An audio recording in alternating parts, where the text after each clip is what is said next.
Hey everybody, I'm John and this is Blind Whiskey Reviews.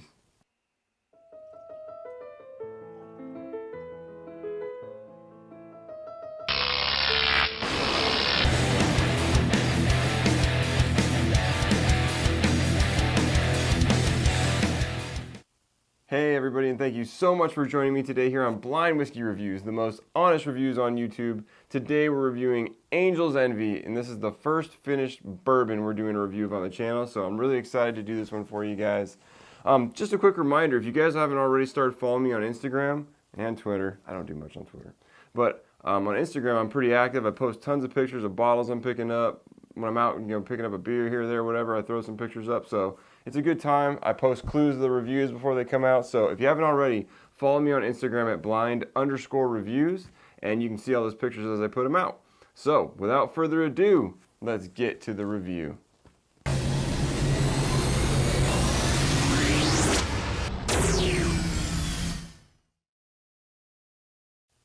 All right, everybody, let's get into the whiskey. As always, let's start with the color. This one, it's got kind of a golden hue to it. It's got a yellowish color to it.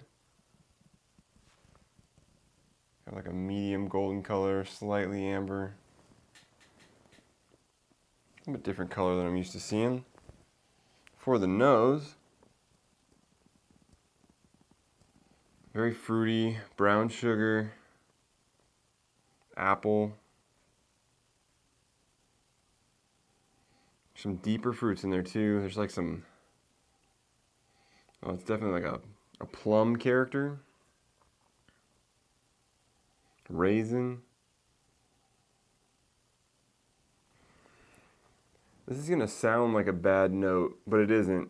It kind of goes with the whole thing, and it's not like in your face and disgusting. There's almost like a turpentine or paint thinner or something like that in there, but it's not bad. I know those things probably sound bad. Definitely some of your typical bourbon characters too, those brown sugar caramel notes. Maybe a hint of vanilla in the very back of it. Smells pretty good. Let's get into the taste. Cheers.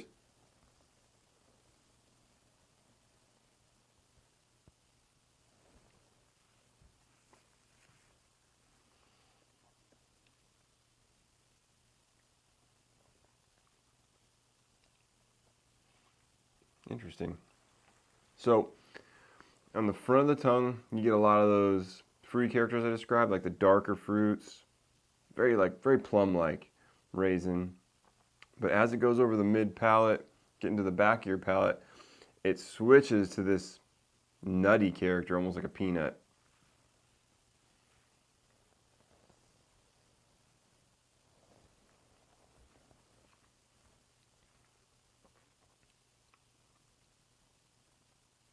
Yeah, definitely peanut.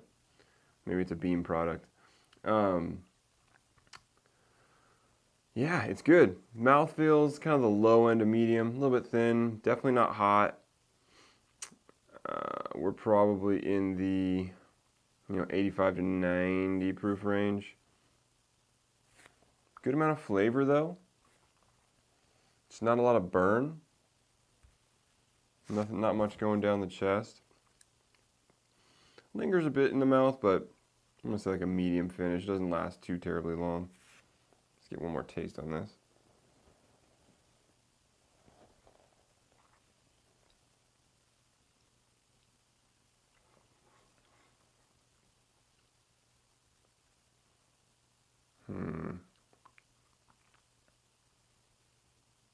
Yeah, a lot of the similar flavors I described in the nose.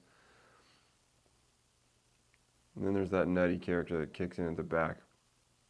Which is an interesting twist. It's weird that it goes from like this fruity into this nutty character, but I kind of like it. It's interesting. Relatively complex for what I think is a lower proof whiskey. I'm feeling like that 85-ish range is probably right about the number. I think it's good though. It's pretty complex. I'm not getting a ton of character that makes me feel like oak characters or wood characters, so I don't feel like this is probably very old. Don't get them on the nose. There's definitely vanilla on the nose now.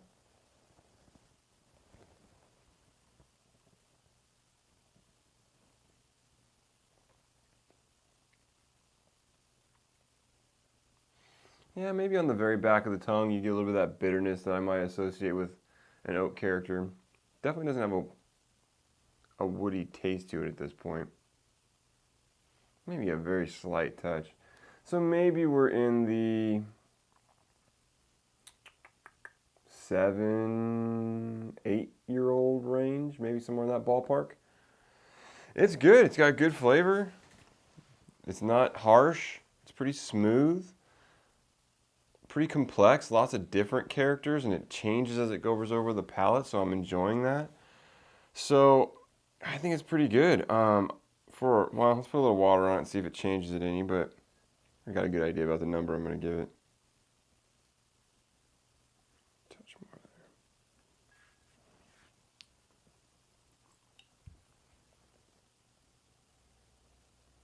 I would say the water brings the fruit up a little bit. That's about it. It's just very fruity nose now. I kind of lost a little bit of the other character that was there.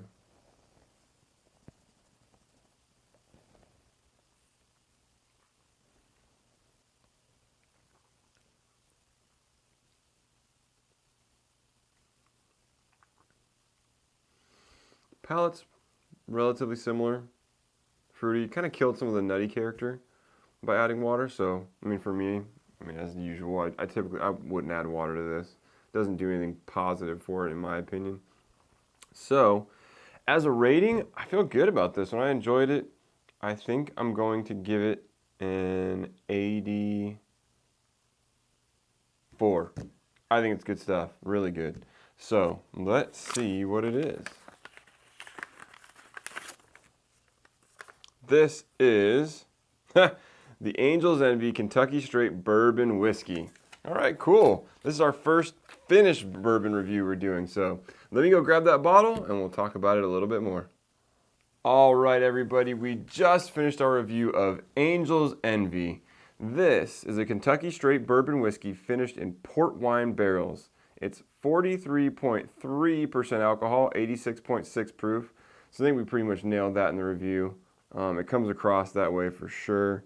If anybody cares, this is batch 52T in bottle 1676.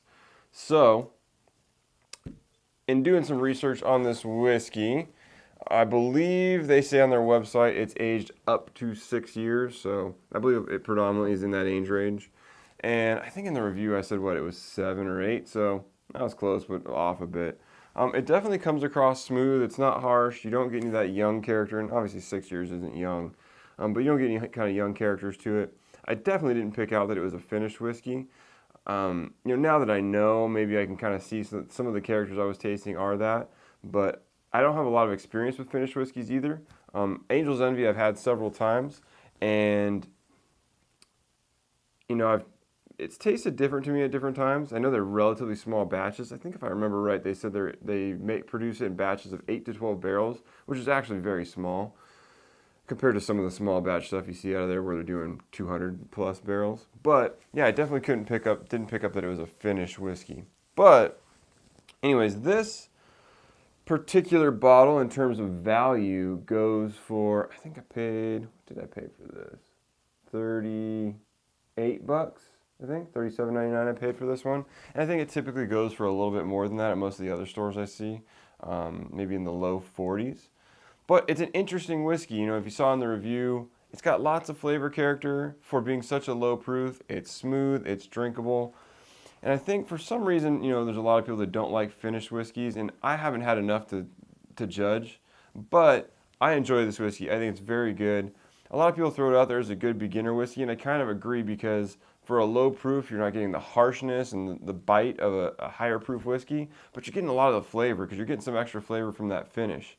So I think it is a good beginner whiskey, and maybe at some point I'll do one of these beginner whiskey videos, but I think I might put this one in there because it's just very approachable, very flavorful without, typically to get all that flavor, you need more alcohol, and that alcohol is what's kind of off-putting to people who aren't used to drinking whiskey, especially whiskey neat. So I think it's a great whiskey. So for the price, You know, again, it's kind of in that range of, in the $30 to $40 range. I don't think you can go wrong. And this is a great tasting whiskey, so I would definitely say that it's worth it. So if you've had Angel's Envy before, or any finished whiskey in general, let me know what your favorite finished whiskey is. I'd love to hear, because I'd love to throw another couple finished whiskey, or at least finished bourbons, into the review pile and see if we can get some taste and do some comparisons. So let me know what you think of Angel's Envy or any other finished whiskey you've tried. Again, as I mentioned at the beginning of the video, if you haven't already, follow me on Instagram and Twitter at blind_reviews. If you want to send me an email, you can do that at blindwhiskeyreviews, that's whiskey with an E, @gmail.com. And until next time, cheers.